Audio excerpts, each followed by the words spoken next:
சைவ சமயத்தைச் சேர்ந்த வடமாகாண மக்கள் வதம் செய்யும் காலம் வெகு தூரத்தில் இல்லை என்பதை ராமநாதன் அர்ச்சுனா அவர்கள் புரிந்து கொள்ள வேண்டும். நாமளோட கூடு, நாமள மடியில தூக்கு, நாமளோட வீட்டுக்கு போ, அடே செம்மறி, நீ ஒன்றை புரிந்து கொள்.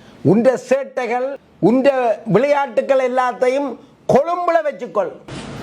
அர்ஜுனா அவர்கள் விரும்பினால் திசவிகாரைக்கு நீ ஆதரவு தெரிவி, அது சம்பந்தமாக கருத்தை கூறு, நீ எது வேண்டுமானாலும் செய்து கொள்.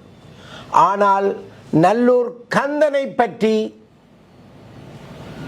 உனது வாயிலிருந்து வெளிவந்த கொண்டு வரப்பட்ட வசனம் மீளப்பெறப்பட வேண்டும்.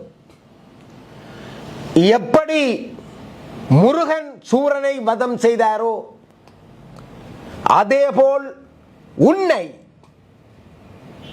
சைவ சமயத்தைச் சேர்ந்த வடமாகாண மக்கள் வதம் செய்யும் காலம் வெகு தூரத்தில் இல்லை என்பதை ராமநாதன் அர்ச்சுனா அவர்கள் புரிந்து கொள்ள வேண்டும். பாராளுமன்றத்தில் நீ மற்றவர்களை பார்த்து சொல்லுவதைப் போல் செம்மறி, அதே செம்மறியாகத்தான் நாங்கள் உங்களை அடையாளம் காணுகின்றோம். அடே செம்மறி, நீ ஒன்றை புரிந்து கொள். உண்ட சேட்டைகள், உண்ட விளையாட்டுகள் எல்லாத்தையும் கொழும்புல வச்சுக்கொள்.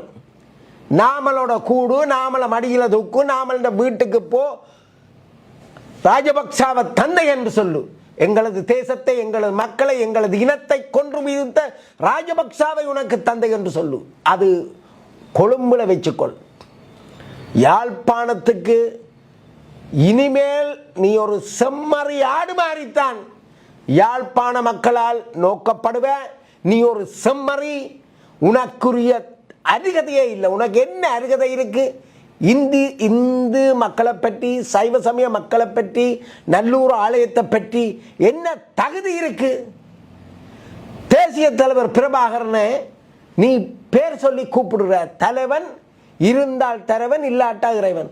இது நீ வெளிநாட்டு மக்களை 100 கோடி காசு வேண்டி, தொடர்ந்தும் காசு வேண்டி ஏமாத்துறதுக்கு சொல்லுகிற வார்த்தை வசனமே தவிர உனக்கு எந்த ஒரு அருகதையும் தேசிய தலைவரை பற்றியோ அல்ல தமிழர் தேச விடுதலை போராட்டத்தை பற்றியோ விமர்சிக்கவோ பேசவோ எந்தவித அருகதையும் உனக்கு கிடையாது. செம்மறை, இனிமேல் வாயை பொத்திக்கொண்டு இரடா. இது போன்ற செய்திகளை தெரிந்து கொள்ள தமிழ் லங்கா குரல் சேனலை சப்ஸ்கிரைப் செய்து அருகே இருக்கிற பெல் பட்டனையும் கிளிக் செய்து கொள்ளுங்கள். மேலும் இது போன்ற செய்திகளை உடனுக்குடன் தெரிந்து கொள்ள தமிழ்லங்காகுரல்.com எனும் இணையத்தின் வாயிலாக எங்களோடு இணைந்து கொள்ளுங்கள்.